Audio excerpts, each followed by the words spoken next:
नमः शिवाय। ओम नाग देवताभ्य नमः। आप सभी को नाग पंचमी की हार्दिक शुभकामनाएं। हिंदू धर्म में नाग पंचमी को बहुत ही शुभ माना जाता है और यह दिन विशेष रूप से सांपों की पूजा के लिए होता है।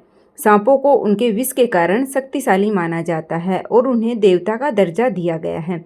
हिंदू धार्मिक ग्रंथों के अनुसार नागों को पाताल लोक के देवता माना गया है और वहां सभी सांपों का वास होता है।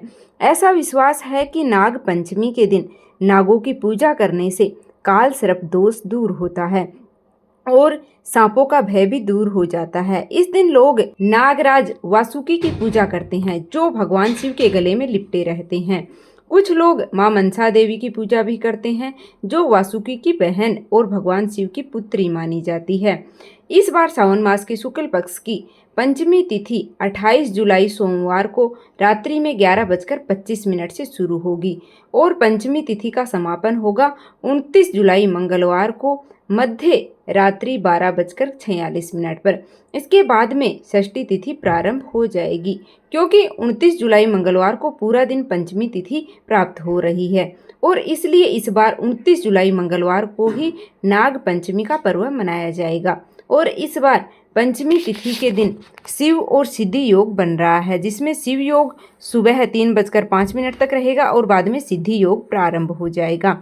और इस बार नाग पंचमी की पूजा का शुभ मुहूर्त सुबह 5:41 से लेकर के 8:23 तक रहेगा। नाग पंचमी की पूजा का दूसरा मुहूर्त दोपहर 12:27 से लेकर 2:09 तक रहेगा, जबकि तीसरा शुभ मुहूर्त रहेगा दोपहर 3:51 से लेकर शाम को 5:32 तक। तो इन शुभ मुहूर्तों में आप भगवान शिव और नाग देवता का विधि विधान के साथ पूजन कर सकते हैं। नाग पंचमी की पूजा करने के लिए आपको शिवलिंग का जलाभिषेक करना चाहिए, इससे भगवान शिव प्रसन्न होते हैं। नाग पंचमी के दिन माथे पर चंदन का तिलक लगाना शुरू करिए और यह उपाय आपको पितृदोष से मुक्ति दिला सकता है। नाग पंचमी के दिन अष्ट नागों की पूजा करनी चाहिए जिसमें अनंत, वासुकी, पद्मा, महापद्मा, तक्षक, कुलीर, कर्कट और शंख नामक अष्ट नाग हैं। चतुर्थी तिथि के दिन एक बार भोजन करें और पंचमी तिथि के दिन पूरा दिन उपवास करके और शाम को भोजन करना चाहिए। पूजा करने के लिए नाग का चित्र या मिट्टी के सांप बना करके उन्हें चौकी पर विराजित करके और फिर हल्दी, रोली, कुमकुम, अक्षत, पुष्प आदि अर्पित करके नाग देवताओं का पूजन करना चाहिए। फिर कच्चा दूध, घी, चीनी मिला करके और लकड़ी की चौकी पर विराजित सर्प देवताओं को अर्पित किया जाता है और सबसे अंत में सर्प देवताओं की आरती उतारनी चाहिए। अंत में नाग पंचमी की कथा भी अवश्य सुननी चाहिए।